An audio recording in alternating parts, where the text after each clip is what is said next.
मेरे सभी शिव भक्तों को प्रणाम। मेरे देवों के देव महादेव को कोटि कोटि प्रणाम। साथियों, आज की कथा जीवन में चमत्कार लाने वाली है।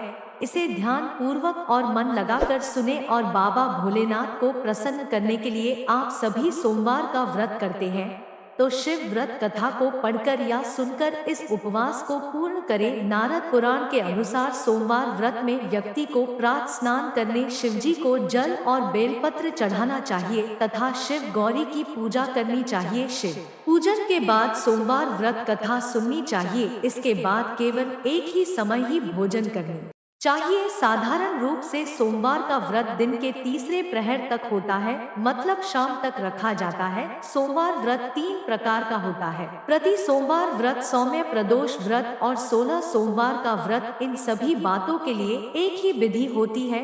भक्तों, अगर आप इस कथा को प्रेम भाव से देखेंगे तो भगवान भोलेनाथ किसी न किसी माध्यम से भक्तों पर अपना कृपा दृष्टि बनाए रखते हैं। आइए अब हम कथा को सुने। एक समय की बात है, किसी नगर में एक साहूकार रहता था।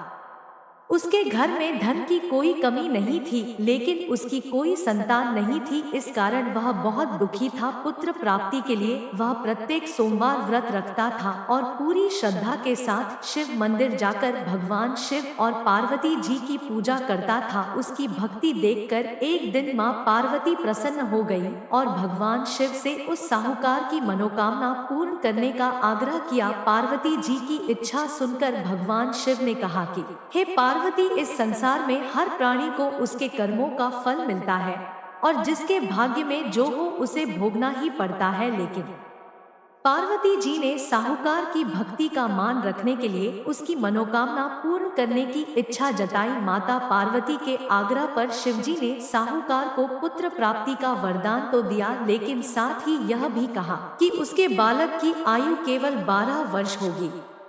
माता पार्वती और भगवान शिव की बातचीत को साहूकार सुन रहा था। उसे ना तो इस बात की खुशी थी और ना ही दुख। वह पहले की भांति शिवजी की पूजा करता रहा। कुछ समय के बाद साहूकार के घर एक पुत्र का जन्म हुआ। जब वह बालक 11 वर्ष का हुआ तो उसे पढ़ने के लिए काशी भेज दिया गया। साहूकार ने पुत्र के मामा को बुलाकर उसे बहुत सारा धन दिया और कहा कि तुम इस बालक को काशी विद्या प्राप्ति के लिए ले जाओ और मार्ग में यज्ञ कराना। जहाँ भी यज्ञ कराओ वहाँ ब्राह्मणों को भोजन कराते और दक्षिणा देते हुए जाना। दोनों मामा भांजे इसी तरह यज्ञ कराते और ब्राह्मणों को दान दक्षिणा देते। काशी की ओर चल पड़े। रात में एक नगर पड़ा जहां नगर के राजा की कन्या का विवाह था, लेकिन जिस राजकुमार से उसका विवाह होने वाला था वह एक आंख से काना था। राजकुमार के पिता ने अपने पुत्र के काना होने की बात को छुपाने के लिए एक चाल सोची। साहूकार के पुत्र को देखकर उसके मन में एक विचार आया।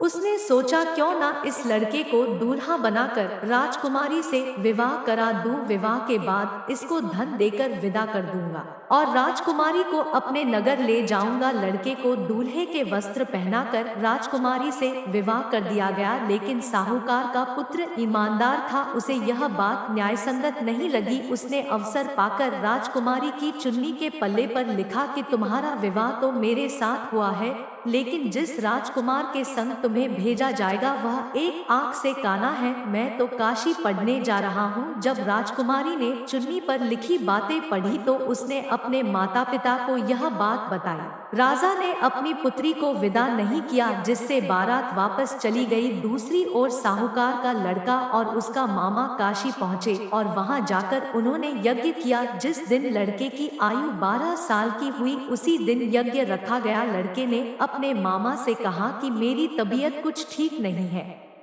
मामा ने कहा कि तुम अंदर जाकर सो जाओ। शिवजी के वरदानुसार कुछ ही देर में उस बालक के प्राण निकल गए। मृत भांजे को देख उसके मामा ने विलाप शुरू किया। संयोगवश उसी समय शिवजी और माता पार्वती उधर से जा रहे थे। पार्वती ने भगवान से कहा, स्वामी, मुझे इसके रोने के स्वर सहन नहीं हो रहा, आप इस व्यक्ति के कष्ट को अवश्य दूर करें। जब शिवजी मृत बालक के समीप गए तो वह बोले कि यह उसी साहूकार का पुत्र है जिसे मैंने 12 वर्ष की आयु का वरदान दिया।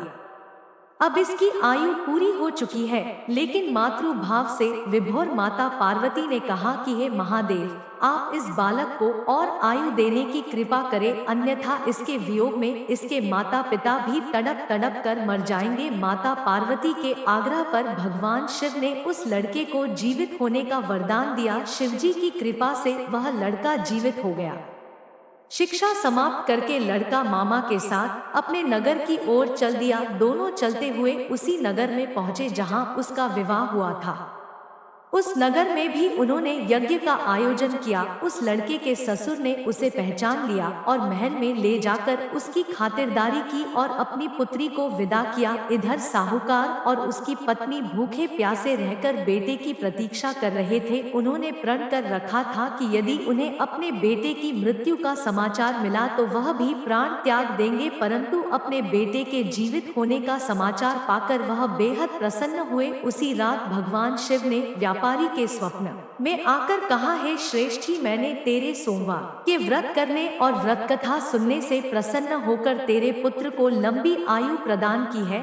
इसी प्रकार जो कोई सोमवार व्रत करता है या कथा सुनता और पढ़ता है, उसके सभी दुख दूर होते हैं और समस्त मनोकामनाएं पूर्ण होती हैं।